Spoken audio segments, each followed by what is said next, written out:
Uganda has so far registered and mapped at least 1.2 million out of its 2.5 million coffee farmers. Government remains optimistic about completing registration by the end of this year in December, but is urging more support from stakeholders. Coffee crop is a lifeline for 1.8 million small-scale Ugandan farmers.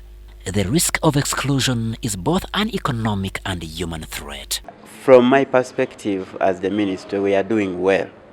But of course, there remains to be some work to be done, especially on how the data can be accessed, how the data can be stored, and how will the traceability look like. We know very well that 65% of the coffee grown in Africa is exported to Europe.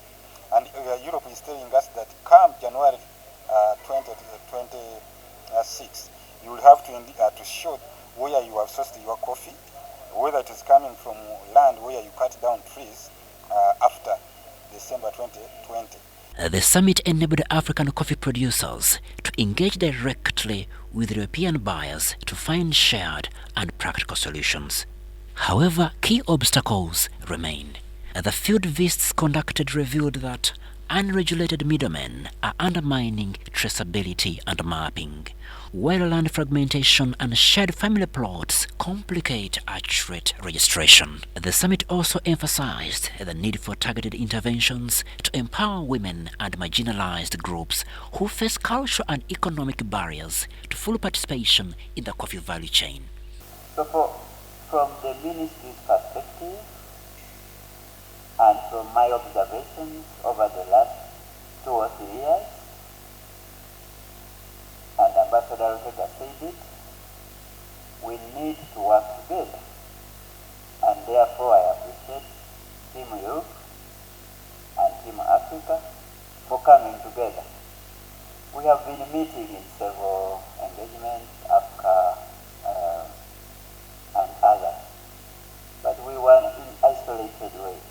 We were not talking about EUDR.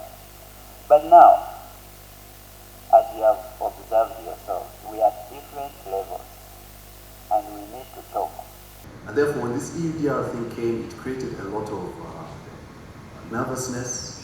90% of our coffee exports go to the European Union. Beyond compliance, the conference aimed to foster genuine partnerships, not just imposing European Union measures.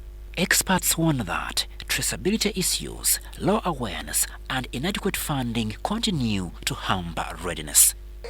Crispus Arinitwe, UBC News.